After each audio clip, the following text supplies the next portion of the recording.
Morning, everybody.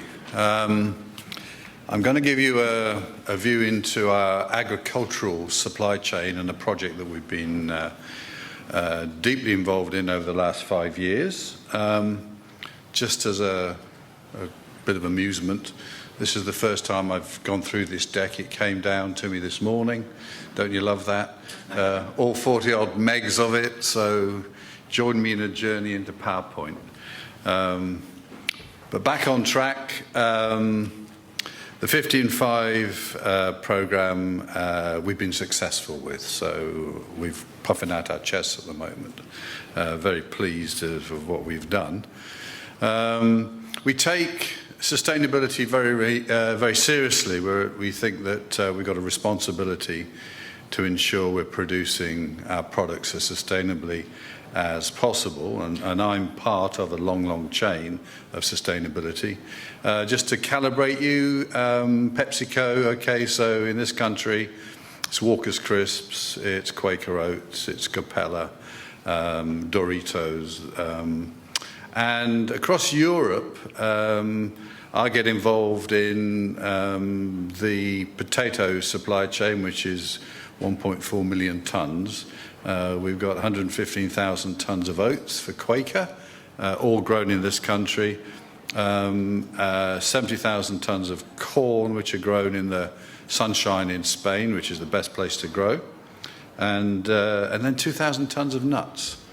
Now, we started growing nuts in Spain instead of bringing them over from the US and from South America. So that's helped the food miles. It's also helped local communities in Spain, actually, that were pulling out of tobacco.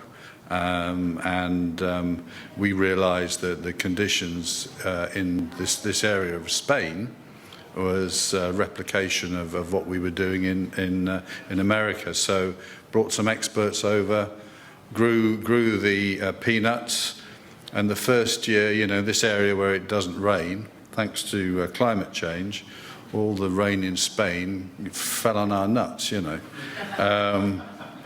It's actually improved, we have faith, and we've got some good crops coming through now, some beautiful peanuts. We're looking at 4 areas of sustainability in our agricultural program. So varieties are absolutely key. We breed in a conventional sense. We have a breeding program in North America. I've in the past have taken over the best European varieties. We cross them with the best American varieties, and then we bring them back through quarantine. It takes about between 10 and 14 years to make this a success. But we're looking for better yields. That helps sustainability, certainly better quality, so less waste, and you know, we all like to eat better crisps. And we're looking for disease resistance, and we're looking for varieties that thrive with less water, or certainly the root architecture can go down and find the water. We're using precision agriculture. This is all about the more efficient use of resources. So this is using technology and an accurate prediction of crop availability, which is so crucial to a company our size. Innovation, it makes me smile this, the use of organic fertilizers. It is an innovation if we consider what we're doing at the moment in agriculture. But we are looking to see what we can do. We've got some very good trials in the Netherlands, and we've got anaerobic digesters, which we're converting into fertilizer in our turkey plants. We're building 80 plants over here, and we're going to try and do the same. And then low carbon. Low carbon is a big area that we're looking at. Collaborative projects to measure, monitor, and reduce greenhouse gas emissions. I'll tell you a little bit more about how we're doing that. But that's kicked off a lot of initiatives in the supply chain. So what do we do in 55? Well, we set out to cut the amount of carbon, CO2e, and water used in our potato production for Walker's Crisps by 50% in 5 years. And we did it. Yes, I must get some party poppers or something at this point, but we're really, really pleased. If I think back 5 years ago when we started on this journey, you think, yeah, well, I think I know how to do 30% and 20% will come, won't it? And it did. We actually, through some of the methods I'll share with you in a moment, we actually did it. And it became a really good way of engaging with farmers and a lot of other people. So the journey has been really productive, and it's been a very pleasurable one for me personally. So yeah, how did we do it? There's potatoes. Okay, so really this is all about, if you look on the right-hand side, the carbon, CO2e and the water. Coming over, slowly when we found out what to do and started to build on it. We've been using ADAS to help us with carbon reduction and the Cool Farm tool, and we've used Cambridge University and Cranfield University to help on the water. At the moment we're just using looking at the Carbon Trust, or getting their stamp for about another 2% of savings. So we're already at 5% on carbon, and we should be a little bit further on. So this is a journey that continues. But it started off when Walkers did this little on-the-bag carbon measurement, and then their commitment to reduce it. And then I came in in the next year. And we launched the 50 and 5. And then the partnerships with ADAS and Cambridge sort of became more serious after that. I tell you, I went out to all the farmers on year one, and by the end of the harvest season, I crawled back on my knees back to the office and said, oh God, we've got to find a better way of doing this, because there's a lot of data, there's a lot of information, and I persuaded the company to actually to work with ADAS. But what I did find actually is that it's only the first year and the second year that are really tough, because the growers start to get it and they start to provide the information, And then we did all sorts of things about carbon management, energy management plans with growers, we encouraged the growers. It's now a commitment for green energy tariffs. And then, the final report, which is just coming out, and actually we are going public with that in about 2 weeks' time in London. So this is a sneak preview. And we did face a lot of challenges, obviously, because when you start off, who do you talk to?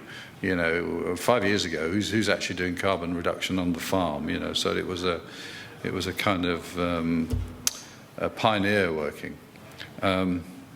As you can clearly see with that slide.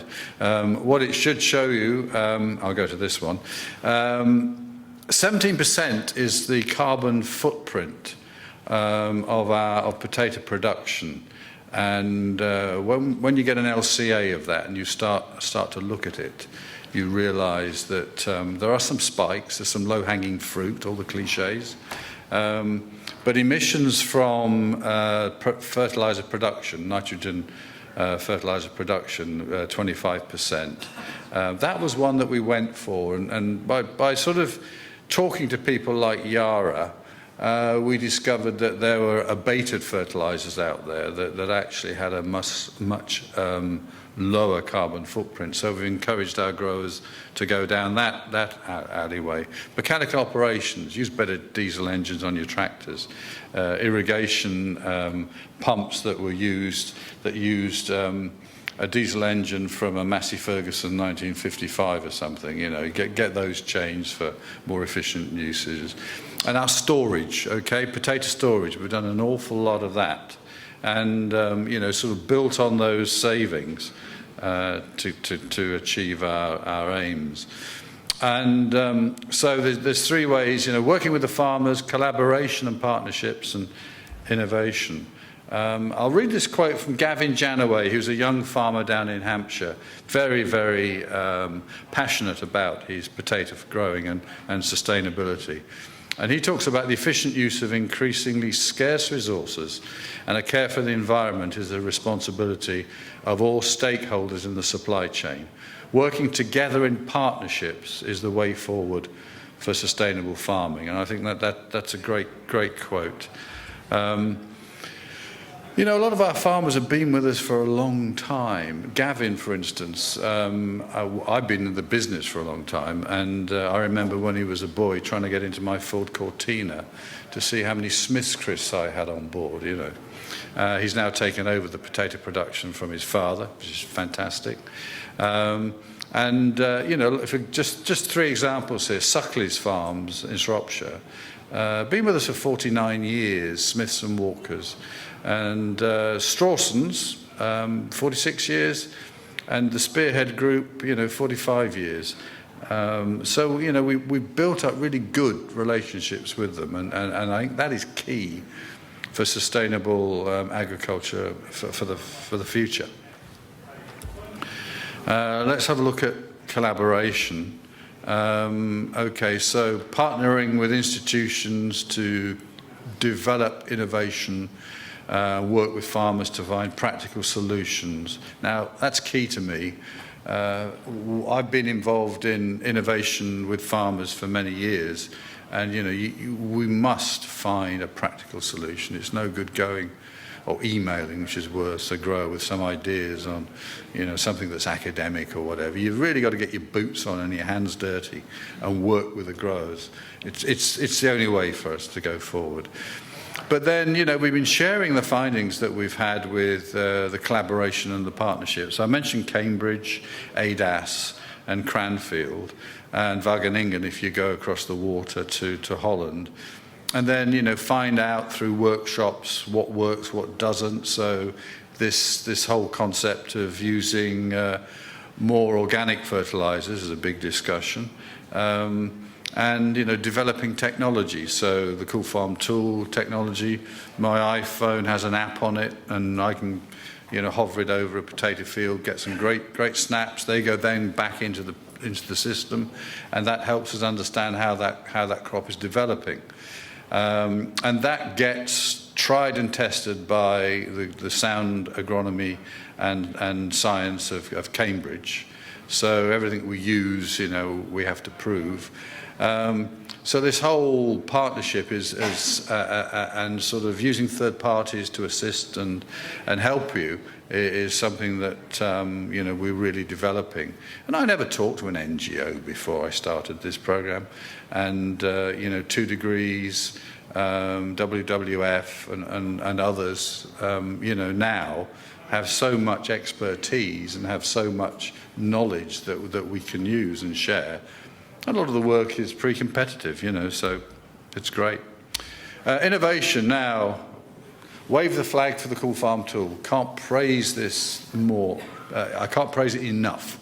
We have used this tool. It sits on your laptop, and you put in all the information about how you've grown your crop and crunch the numbers, and it gives you a measurement of CO2e.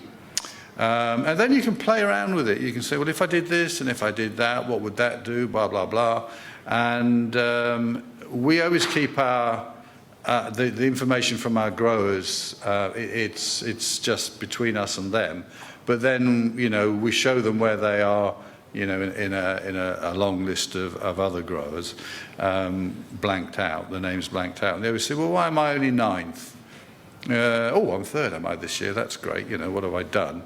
And it brings that competitive element to things. So that helps on the whole journey. So the measurement that of carbon through the Cool Farm tool per tonne of raw potato gauges the growers, highlights the hot spots in that particular location, and allows that comparison. And that helps us develop that low carbon farming. Which, you know, once we've got the farmer on track, you really then starts to demonstrate continuous improvement.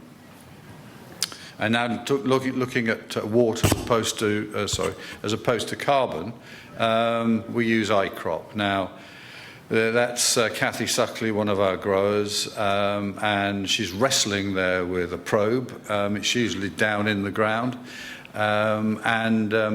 So we identified around about 100 trial sites every year, and we put a weather station in each site. 3 of those soil moisture probes in each field, and each of those probes has a rain gauge, and it measures the amount of water applied and also rainfall. And it allows us to gauge more efficient input. How does it do that? Well, it pings all that information off. We use a company in Holland called Dacom. That information then is pinged back to Cambridge, who work their models on it. This is happening every 15 minutes in the season. So we're getting a very good idea of how the crops are growing. I can open my laptop having breakfast, Quaker Oats of course, and I can find out what's happening on all the fields in the UK. I can actually find out what's happening in the fields across Europe. And one of my colleagues who's more worldwide than I, he's looking at Russia, he's looking at India, Pakistan, and this is using science, So by the time the agronomists get into the field, they know what's going on. We're looking at innovation in irrigation, including drip. Yes, drip in this country, it's worked exceptionally well. We've got some really great yields. But we're looking at other systems. And in this whole journey, we have discovered how to be more efficient with the methods that we're using at the moment. So that's a critical thing to understand. And just because our target has been met, it doesn't mean we can stop our commitment. So as part of our commitment, we have a sustainable agricultural policy which is available if you look on our website. We have a supplier code of conduct which goes to all of our suppliers. We also have a personal code of conduct, so that's all linked together. And we're just developing the Sustainable Farming Initiative, which takes all the various strands of sustainability, and we are understanding where our farmers are on that journey, and therefore where we are. So that's what from 15.5, which is finished this year, we now move on to the SFI, the Sustainable Farming Initiative. Mark Strawson, the son of Strawson, who started out supplying walkers in the 1950s. He's very much keyed into what we're doing in sustainability. He's a good practical farmer. He's got solar panels there now. He's got a request in for a wind turbine. He monitors every single one of his stores, so he's got units to tell him what those stores are using energy-wise individually. So he's really bought into this. Meet the PepsiCo team. Well, here we are, handsome dogs to a man. Myself, Ignacio, and Lee, who are the commercial team in the UK, and Gary Collins, who has a journey with Walker's Chris, the Potato Council, and now he's back with us. He's a great agronomist. Richard Swan, he's really been responsible for doing all the iCrop and all the probes, and he's a very quiet guy but passionate about ecology, and he's one of those guys just gets things done, doesn't panic, doesn't freak out about anything. He'll then tell you the disaster that he's just had to cope with, but it's all right, it's working. I love him. And David, who's our boss and who's sponsored all of this. And really just that shows the pictures of the team, but you've got me and you've got the commercial team and the agronomists working together. So this is important in a big business. You've got to get that engagement and that passion running between, and then you will get success. So been very happy with that, very happy with these guys.